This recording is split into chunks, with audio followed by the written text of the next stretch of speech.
If you're sitting at a kitchen table with a budget that says, "I need something reliable, easy to live with, and worth the money," you're probably already nervous about adding yet another piece of gear to your setup. That feeling of hesitation is real, especially when a piano promises 88 weighted keys, a fancy-sounding action, and a dozen voices, but you can't quite picture how it will fit into your daily routine. I spent a good chunk of last month swapping out a cheap portable keyboard for a Kawai MP7SE, testing it between lesson plans, home studio sessions, and my evening improv jams, and I think I've figured out who should actually click add to cart and who would be better off looking elsewhere. Link is in the description if you want to check the product details on Amazon. First off, let's talk about the core of what the MP7SE is trying to be, an 88-key stage piano that also doubles as a master controller for your DAW. The concept is solid. A weighted hammer action on a stage-ready chassis should give you the feel of an acoustic piano while letting you trigger synths, loops, and virtual instruments without needing a separate controller. In practice, the 3-action responsive Hammer 3 works surprisingly well for a slim-body instrument. The keys have a decent amount of resistance, and the bottom half of the keyboard feels noticeably heavier than the cheap synths you see on the market shelf. If you've been taking lessons and feel the need for a more authentic piano feel without the cost or maintenance of a traditional upright, the MP7SE delivers that tactile realism. That said, the first thing most buyers notice is the weight. At roughly 16 kilograms, it's light enough to move on a dolly but heavy enough that you'll need a solid stand or a sturdy desk mounted securely. I tried it on a standard keyboard stand and the tilt was minimal, but the stand creaked after a few minutes of aggressive playing. It's a reminder that the stage piano label comes with an expectation of a solid platform, so if you're planning to use it on a flimsy tabletop, you might end up investing in a better stand anyway. The onboard song recorder is a feature that feels like a nice safety net for quick ideas.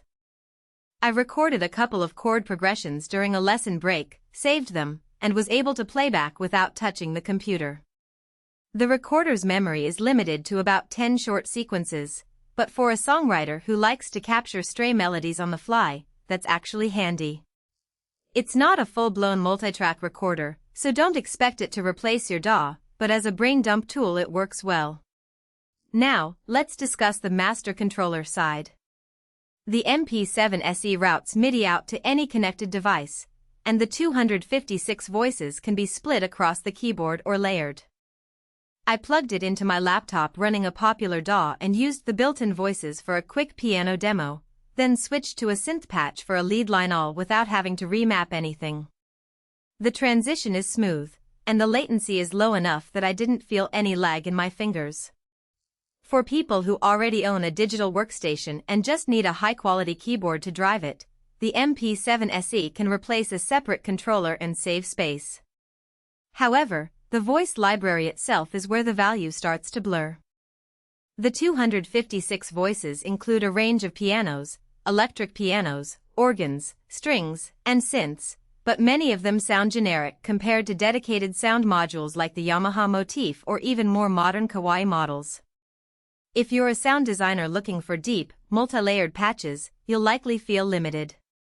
In my own workflow, I leaned on the MP7SE's piano voices during practice, but when I needed richer pads or more expressive synths, I quickly switched to a separate plugin. So, think of the built-in voices as a useful starter kit rather than a comprehensive palette. Another practical consideration is the pedal setup. The damper pedal unit that comes with the MP7SE is functional. It clicks and responds, but it's not a true triplet pedal that allows half-pedal control. For classical pianists who rely heavily on nuanced pedaling, the pedal may feel like a compromise.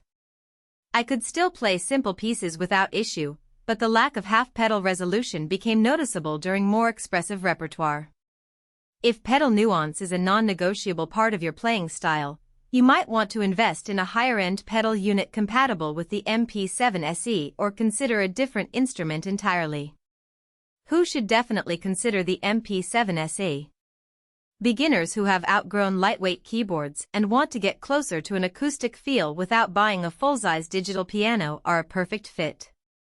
Home teachers who need a reliable, portable instrument that students can sit at for an hour or two will appreciate the weighted action and the ability to record short ideas on the fly. Also, small room producers who need a compact controller that can double as a decent piano sound source will find the integration with DAWs to be a real time saver. Who should skip it? If you're a touring musician who needs